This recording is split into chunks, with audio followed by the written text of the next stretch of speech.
Hello everyone, আসসালামু আলাইকুম। আজকে আমি আপনাদের সাথে শেয়ার করব কাগজের মতো পাতলা রুটি টিপ সহ। আর এই রুটিটা 2 থেকে 3 মিনিটের মধ্যেই 8 থেকে 10টি রুটি একসাথে বানিয়ে নিতে পারবে। আর এই রুটিটা অনেকটা সফট আর পাতলা হয়, আর এটা খেতেও খুবই দারুণ লাগে। তো চলুন দেরি না করে রেসিপিটি শুরু করা যাক। রুটিটা বানানোর জন্য এখানে নিয়ে নিচ্ছি ময়দা 2 কাপ। স্বাদ অনুযায়ী লবণ দিয়ে দিচ্ছি। লবণটা দিয়ে ভালো করে মিশিয়ে নিচ্ছি। লবণটা মেশানো হয়ে গেলে দিয়ে দিচ্ছি 1 টেবিল চামচ তেল। তেলটা দেওয়ার পরে চামচের সাহায্যে ময়দার সাথে ভালো করে মিশিয়ে নিচ্ছি। মেশানো হয়ে গেলে এখানে ফুটন্ত গরম পানি দিয়ে দিচ্ছি। পানিটা অবশ্যই গরম নিতে হবে। যেহেতু এই ডোটাতে আমি গরম পানি দিচ্ছি, সেজন্য চামচের সাহায্যে ডোটা একটু মিশিয়ে নিচ্ছি। চামচের সাহায্যে কিছুক্ষণ মেশানোর পর হাত দিয়ে একটি ডো তৈরি করে নিচ্ছি। খুব ভালো করে মথে নিতে হবে, তাহলে রুটিটা বেশিক্ষণ সফট থাকবে। এবার ঢাকনা দিয়ে ঢেকে 5 মিনিটের জন্য রেস্টে রেখে দিচ্ছি। 5 মিনিট পর ডোটা আরও কিছুটা নরম হয়ে গিয়েছে। এবার ডোটা থেকে 3টা ভাগ করে নিচ্ছি।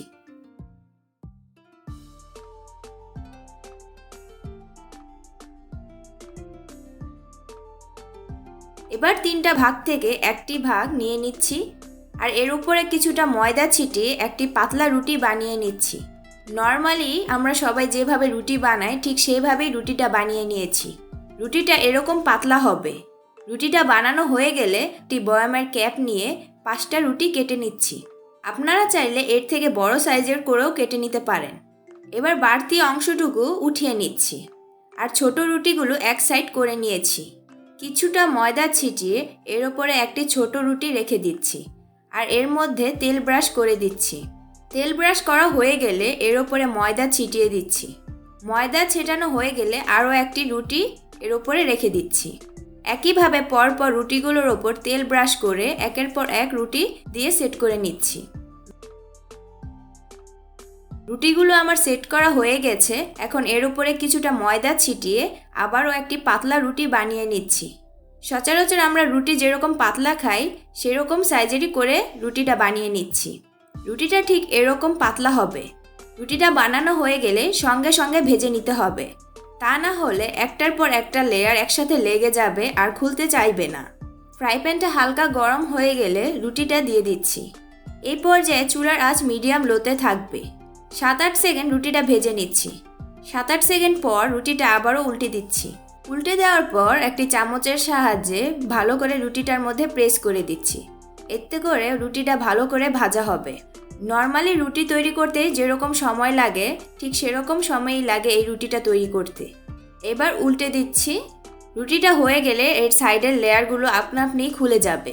তখন আস্তে আস্তে করে রুটিটা তুলে নিচ্ছি। এই পর্যায়ে চুলার আঁচটা একেবারে লো হিটে থাকবে। আপনাদের এই পর্যায়ে রুটিটা খুলতে যদি অসুবিধা হয় তাহলে ফ্রাই প্যান থেকে নামিয়ে এই রুটিটা খুলে নিতে পারেন। তারপর আবার রুটিটা উল্টে দিতে হবে পরের পার্টটি ভাজার জন্য। ঠিক একইভাবে করে সবগুলো রুটি এরকম করে ভেজে নিচ্ছি, আর এরকম একটার পর একটা রুটি তুলে নিচ্ছি। দেখতেই পাচ্ছেন রুটিটা কতটা পাতলা হয়েছে। আশা করছি এইভাবে রুটিটা বানালে আপনাদের সময়ও বেঁচে যাবে, আর একসাথে 8 থেকে 10টা রুটি বানিয়ে নিতে পারবেন অনায়াসে। এই রুটিটা আপনারা নাস্তায় সবজি মাংস দিয়েও খেতে পারেন, আর এই টেস্টটাও খুবই ভালো লাগে। আশা করছি এইভাবে রুটি বানালে আপনাদের সময়টাও বেঁচে যাবে, আর একসাথে বানিয়ে নিতে পারবেন অনেকগুলো রুটি। আশা করছি আজকের এই কাগজের মতো পাতলা রুটিটি আপনাদের খুবই ভালো লেগেছে। আপনারা অবশ্যই বাসায় ট্রাই করবেন। রেসিপিটি ভালো লাগলে ভিডিওতে লাইক করবেন, কমেন্ট করে জানাবেন কেমন হয়েছে। বেশি বেশি সবার সাথে শেয়ার করবেন। নতুন নতুন আরও মজাদার রেসিপি পেতে চ্যানেলটি সাবস্ক্রাইব ও বেল আইকনে প্রেস করে পাশে থাকবেন। আল্লাহ হাফেজ।